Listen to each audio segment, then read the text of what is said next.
All right, so we're back with the price tag of leadership, part eight, key areas that set a leader apart as a leader. And I'm just going to start off with a story here. And it actually goes with a man who says, I'm going to just kind of be a little bit responsible here. And it turns out to be from an Italian freestyle diver, or free diver is what they would call him. And interesting enough, he's, you know, out with his granddaughter. They're just having a great time. And next thing you know, he gets a peck on the shoulder and is kind of like, what's going on? And he's like, what, a dolphin? Like, I can't believe what's going on here.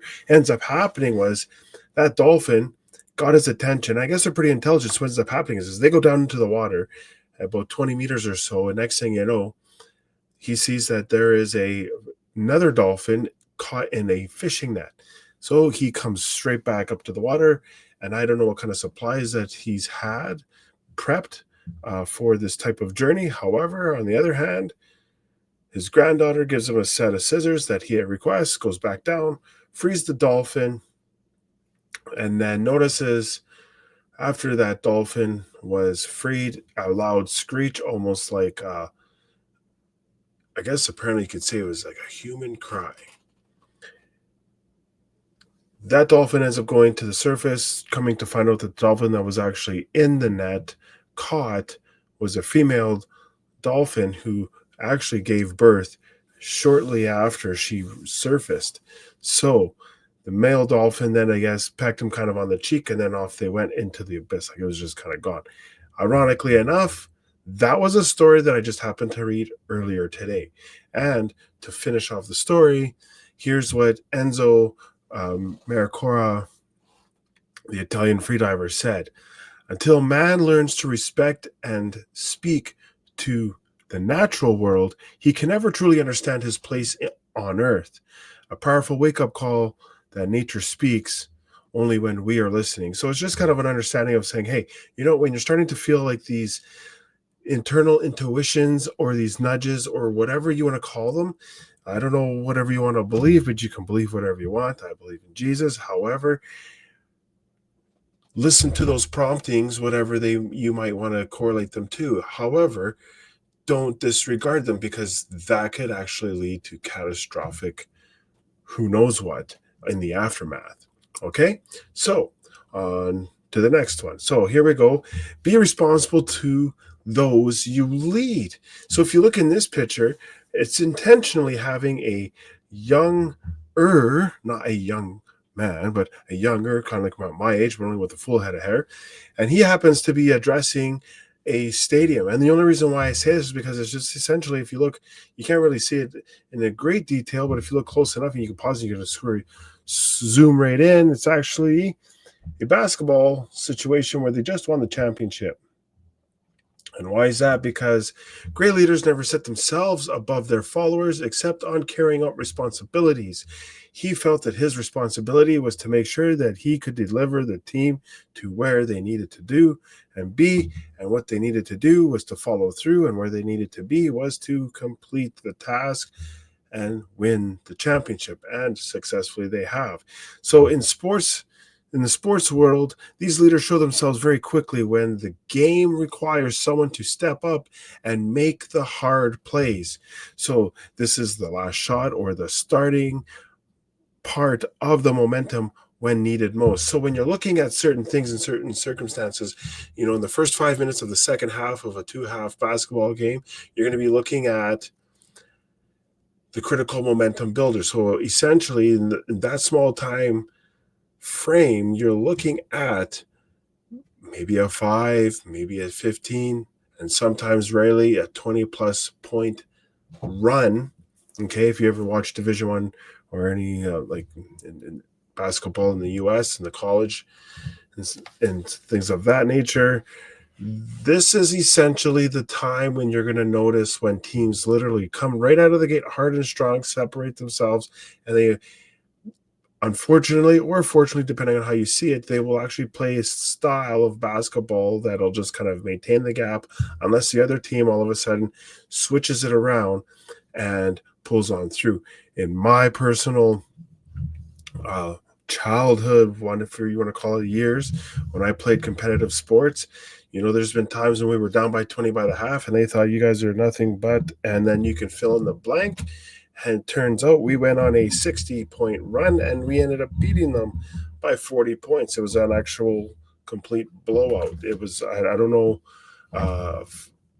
many teams that were able to do that, but those are the types of situations and circumstances when you have people that are willing to step up to the plate and just move a situation or circumstance from doom and gloom to optimistic and silver lining. The results can be quite tremendously positive. So never forget, when you're in a room and everyone thinks that they are the best in, say, in a marketing or a corporate environment, in label, product, and an organization, and ask oneself, then why are we in a rank to our competitors of less than number one?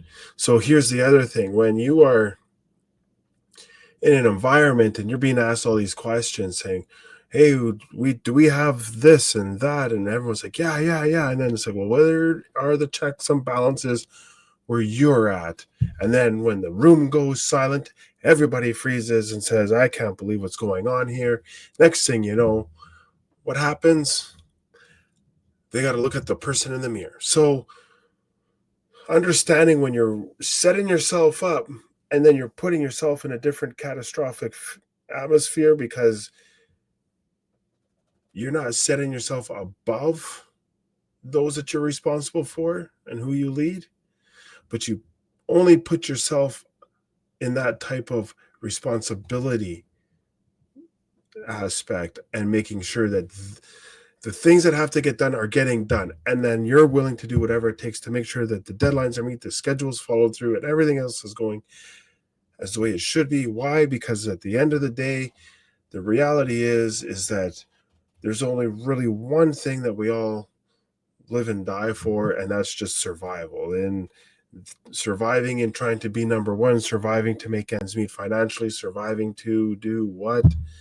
And the list goes on, and the lenses can be cleared, because it really only comes down to one thing. Some people do things only for one reason. That'd be only for, say, paying it forward, their family, a legacy. You could fill in the blank. You have to be willing to step up and say, I'm going to be accountable here. Why? Why would you want to be accountable? Not too many people are accountable. And why would I want to be in this situation? Well, I'll tell you right now, this is exactly what you want to be. Because many times what we see great people in areas of the public eye, sports, public figures, large organizations, and the list continues. But why? But why? But fall, why? Why do they just all of a sudden tend to fall? Well, it's very simple. It's very simple. Is it because they can or cannot handle the pressure? Are they getting all of their needs met, depending on what those are? Is it work overload, or is it overwhelming? It's very interesting to see the way how things would essentially transpire in certain places, because accountability comes in many different shapes, sizes, and forms.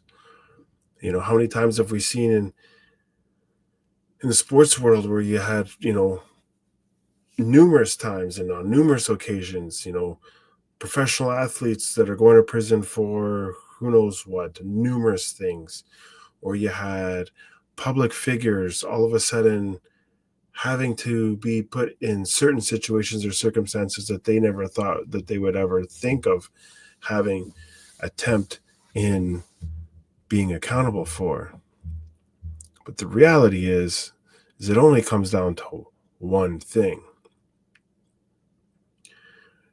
Well, what is that one thing? What can that actually be?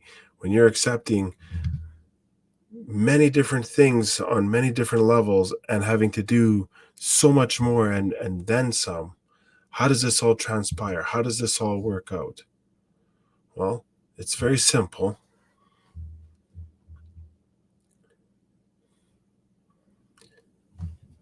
This is the reason why they fall, because human nature cannot handle unchecked power.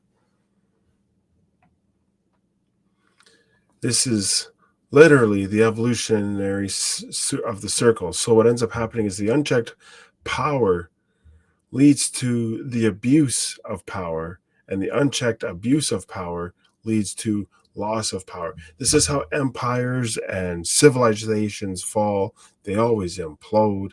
If you look at even that in the organization, or any other types of maybe families and things of that nature, people want to try and push and turn and manipulate and have things their way. Fine, at eventually at a certain points, the other family members will just say, what, I just had enough. I just had enough. So that's what happens there. But power is given to serve, and hopefully to the right person. When this is done correctly, it turns small organizations into mega corporations that continue to roll into making the greatest impacts in the communities they reach. So here's the beauty of it all, because it's not all about doom and gloom. It's also about optimistic and silver lining. If you give the right person who actually deserves the chance to actually achieve great things, and that's where they're authentically set, it doesn't matter how much money you give them or power. They will continue to deliver and follow through in a positive, productive, and effective way. Do that same amount of resourcing and do that to the person who is, let's just say, not sound minded and greedy and selfish, etc., you will get exactly what they are, magnified. So, not probably a wise decision to do something of that nature, because that's just bad things happen. Like, we've seen this in the public eye. It's just not a good thing to be a part of, unfortunately. But that's the way that things just happen to turn out. So never compromise yourself in an unchecked power position. What does this mean? See, here's the thing. Don't ever isolate yourself. Always be in a position to a certain degree or a certain realm of what? Hey, I need to be back to the grassroots and actually be boots on the ground and talk to people face to face. I need the high touch type of experience in order to make sure that I'm authentically and accountability wise being true to myself and to the person or to the relationship that I'm trying to grow in the partnerships there. The reason being is because of only one real magnificent thing, and that is those that have these checks and balances in place tend to actually be in some of the most unique. I don't want to say one thing or another to try and twist it, but here's the thing. They tend to find themselves in the most challenging or unique and potentially compromising situations and continue to rise above it all and take the high road and pull through. And this is very, very, very fine lined and sensitive in the sense of, because if you want to actually develop something,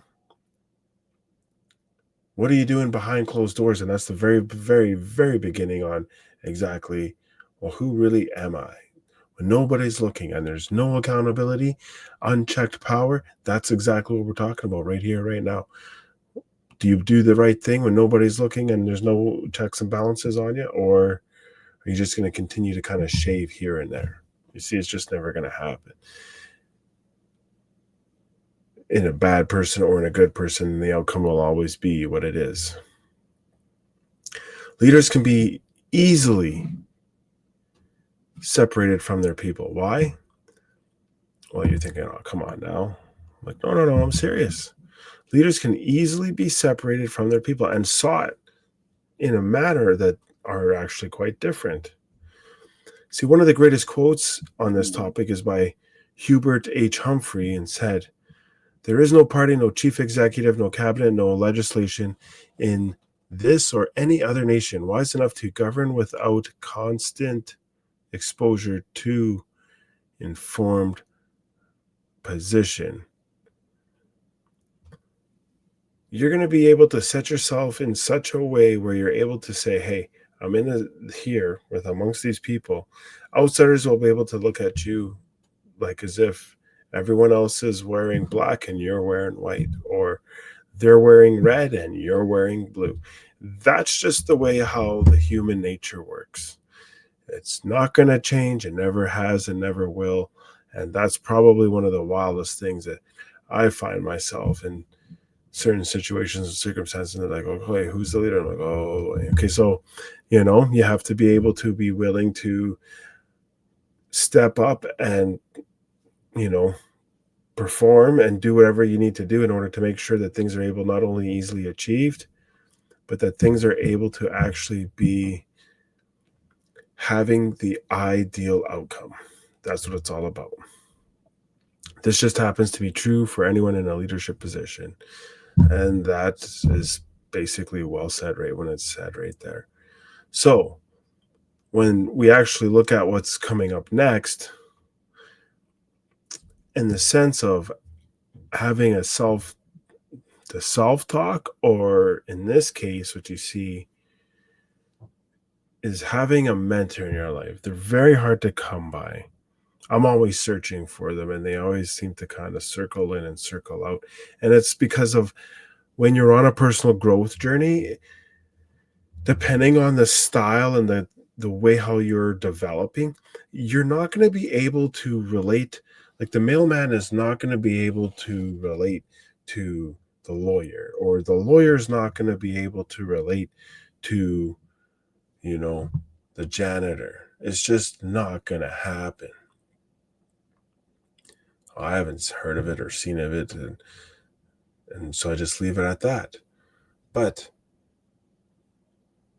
the one key factor of this is that you just got to develop integrity. And that's where really you're going to see what this whole series is actually about, is developing integrity. Next week, we're going to talk about integrity, and we're going to kind of go into a little bit more detail. And what does that mean? It's probably going to take 2 weeks. Reason being is because I don't want to just skim over. I don't want to be like, okay, you know what, here's some points for you. Hurrah, hurrah, here you go. No, because here's the thing. Some people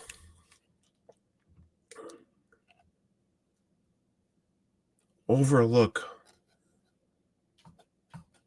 certain areas of life thinking that they're always going to get away with it. And they just keep on doing what they're doing. But the thing is they never realize that no matter what, everyone's journey or tree is different. Some trees are small, some trees are tall, some trees are short in the sense of branches, and others have long branches. And so what does this mean? Well, if you have a short, long branched tree, the fall is not going to be that hard. But if you're going to be on a large tree with small branches and you get cut down, that fall will be very, very painful.